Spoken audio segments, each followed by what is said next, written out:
Okay, if I could change one thing, I would probably start on my essays and my PIQs as soon as possible, because like Izzy said, or who said it? Izzy, they open up August 1st. You don't start school until August 23rd, so you have all that time to strictly like focus on that. Once you start school, you have to focus on like getting assignments in, you know, other things that you have to do, so why not start it early? Also, there's like, teachers will help you with them. Like I went to Mr. White, he helped me a lot with my essay for the Common App and my PIQs, which really helped me a lot. And I think another thing I would change is not being so stressed. Like Ms. Vaccaro has seen me cry over the college admissions process. Like it's not fun, but at the end of the day, you're gonna go where you're meant to go. Like Kennedy was saying, who said don't have a top choice? Sorry. That was me. Don't have a top choice. It's just like I had a top choice and I didn't get in. That's just how life is. But when one door closes, another door is gonna open all the time. So something that I would change differently, I guess it's not. Well, I recommend that people like volunteer more or like reach out into the community and do stuff. We're in San Francisco. There's a lot of opportunities to get part-time jobs, volunteer, and do stuff, and that looks good on your application. And if you have a career in mind, and there's a lot of opportunities to explore different things. And I don't have like the best I don't have the best GPA or test scores, and so I sort of like focused on what I did.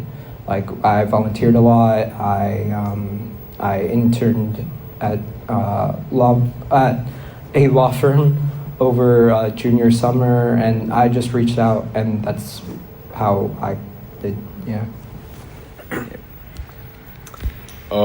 So I have two things that I'd like to change, I guess. One thing is I would have taken advantage more of the opportunities that were presented by Ms. Vaccaro and Magis, because like I went to only a couple, and those couple proved to help me like tremendously, and I really wish I could have just been that more, honestly.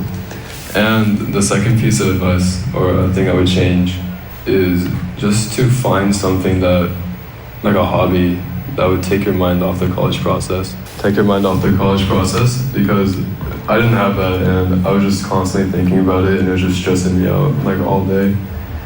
And it's just good to have something that you could enjoy even for a couple hours, just to get your mind off of it. So how do you find the motivation, and then who's that ally in that college process? So, as I said earlier, I'm from like I'm on financial aid, and so early on, I learned that like money gives you choices, I guess you could say. And I don't know, I feel like you just need an education to have like a well-paying job in this day and age. So that's like one of my main motivations to go to college, I would say. And I'm not sure if it's required by English teachers, but at least mine, Miss Moraine, in first semester, she made an assignment where we had to submit our college personal essays, and she would look at them and give us feedback, and it was a really big help in addition to Ms. Vaccaro. So I'd say that was also a really impactful person in my college journey. So kind of like what Michael said, in this day and age, you need a college degree to like get into a good job, more so like a master's, at least like a bachelor degree to get a good job. And my family, we're immigrants, and we came here, or my parents came here so that I could have a better chance at getting a better job or getting an education, a better education than in their country. And so that sort of like motivated me to seek out, to go to college. And for your second question, Mr. White helps. Your college counselor is really helpful, at least mine was. And you can always just go to anybody in the counseling center and ask for help. There's a lot of ways to get help. A lot of adults here want to help you out. If I'm being honest, I honestly did not want to go to college. I know it's bad to say, but I really didn't. But I did a lot of thinking, and like Yamil said, my parents are also immigrants, and they came with literally nothing. They started with nothing, and I think just like going to college and getting a job will make them really proud of me, and also it'll make myself proud of myself. Like, I don't know, especially being like first gen, a person of color, like there's a lot of stereotypes that you have to break, and like when you think of like good jobs or like good schools, being like a person of color, like it's really like, I don't know how to put it into words, but it's like, yeah, it's like a dream come true, honestly. It's like, yeah, that's what motivated me besides like the money. I think we all want money, like that'll solve a lot of our problems. But yeah, just like having that good education and having like options. Mr. White helped me a lot to answer your question. When I was younger, my parents said I had to go to college, so I didn't really have much of an option there. But as I kind of got older and I kind of developed more of a passion for like helping people and like this weird like kind of fascination with like how the body functions and how it kind of does the things that it does, I was like, you know, there's a career for this. And I was like, oh my God, it's nursing, right? So like, can't really become a nurse if you don't have a nursing degree. So like, I really do not want to go through the classes, and thinking about it right now is stressing me out, but I really want the degree at the end of it. So I think it'll be worth it and it pays well. So I mean, I don't want to struggle financially, like see how hard my parents work for what they have and for kind of giving me and my sister the life that we have. And although both of them went to college and both of them got bachelor's and master's degrees, they still are working like really hard to like keep us doing what we're doing kind of thing. And my hope is that I work hard and I make good enough of a living to where that like isn't as much of a hardship for me, or maybe not as much of a struggle, and then I can kind of help my parents do whatever they need to do financially. Being a role model like in my family as well. A lot of people in my family, it's not like they didn't go to college, but they just didn't go like all the way through it. And, you know, I just want to make everyone proud and kind of be the one to make that impact on my family. When it comes to prestigious schools, I mean, I still kind of feel a little iffy about my decision. I didn't apply to prestigious schools because they didn't really seem like I would be interested in them. Like a lot of them are on the East Coast. They look like people, like places that George Washington would like be around, and like it was just like, it was too like old school. It was too like colonial. Like I wasn't really vibing with that. So I was like, I'm not gonna even apply to them. I did get into UC Irvine, which is a school that's really hard to get into, but I didn't get in for my major.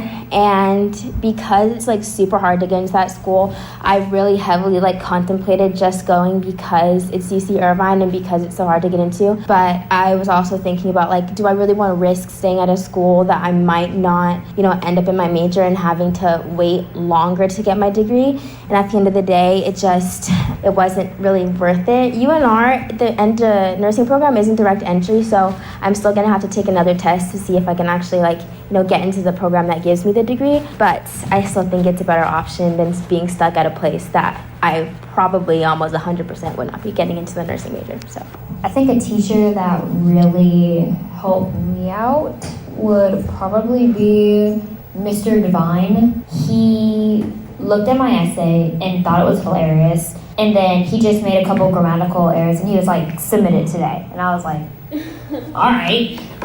So that's what I did for that. Like Sandra, I didn't want to go to college. Honestly, I actually didn't see myself being here right now. And it sounds pretty dark, but I've had a lot of crazy stuff happen to me in my life, so I did not see myself here. Now, I think my motive for going to college is because I got in.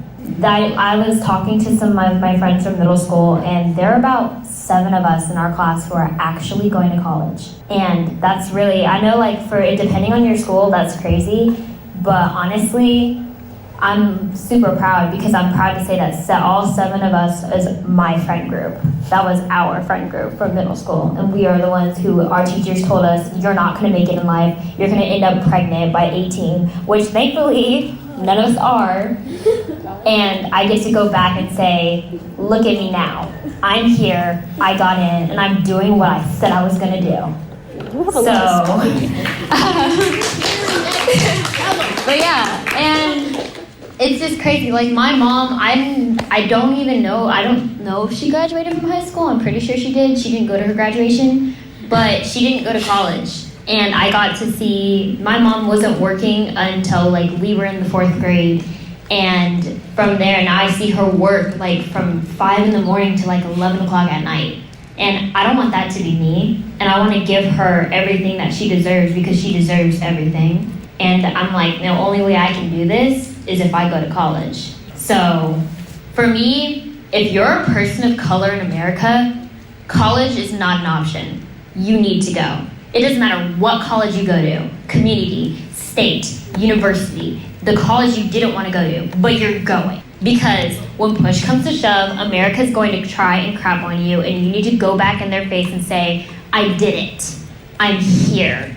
I'm successful. So yeah. Shout out to the BSU president. My reason for going to college is that I'm going into animation, and in that, my big thing is that the one time you get to pick where you get to go is really going to change everything. My career of choice to create animations for children, even though I don't like children, is going to keep me in California for the rest of my life. And I love it here, but I hate it here and I want to leave for a little bit so I can experience weather and not a fire season and maybe something other than just everyone. I've run into some people I'm related to without knowing I'm related to them. I'm kind of tired of that. If I hit another Oakley in a Trader Joe's across from where I was born, I'm gonna cry. College is a way to get unstuck. College is a way to expand your horizons, to force yourself to go to a different location. I'm going to school in Chicago. I have never been in the snow for a long period of time, except for one night in South Dakota, which was terrible because I had food poisoning. We were stuck in a blizzard. Don't recommend. The car was very nice. Gemma has a video. But I want to be able to experience things that I've not experienced before, and I can't see myself doing that in the same state, in the same area, with the same people I've run with, that I went to school with. I want to be the only person from SI. I want to be the person to say, oh yeah, I'm from California. People are like, oh my God, do you go to LA? I'm actually okay with that because at least I get to explain and say, no, I'm actually from Oakland. I have to take an hour trip to school and then now I'm here. I want to be able to say that I'm from somewhere else because I want something new, and college was a great way for me to get that. I don't think I could have gotten it by going to school in Southern California where everyone else is going, but by going east, technically. I mean, I'm going into marketing, I'm going into business, so just being a person of color within the business industry, especially in SoCal, it's rare, and so I want to continue to build and expand the business industry in that regard. And teachers that helped me, the English department actually helped me a lot. Pretty much all teachers in the English department are very valid in terms of essays and just help you with all that stuff. So they will ask you to read it. Yeah, they will really help you. So really take advantage of those English teachers and make close connections with them.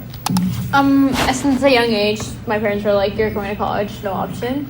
So, I grew to like the idea, and I really liked school, so I didn't mind it, and so that was my motivation. And I'm first gen, so my parents didn't go to college. My mom graduated high school, and I was in 7th grade, so I definitely wanted to move on beyond that and graduate high school and go to college and get a good stable job for them. And Ms. McCarl was basically the main person that helped me because I always ran to her and G-chatted her, and sometimes she chats you at 3 a.m. and it's okay. Mm-hmm. Don't be scared. But for me, my motivation, the only people that have gone to college in my family have been my mom and my cousin. So it wasn't really something I saw a lot. It wasn't anything that I was pressured to do. I saw it more as a motivation for myself to kind of further my academics and kind of go into what I'm passionate about and actually study with that focus point instead of taking general classes like high school provides. And then I want to touch base on the prestigious schools and that whole kind of negative stigma and environment that SI creates with it. For me, I kept my college list, my college decisions, and kind of my college process to myself and to those who helped me. The only people that really knew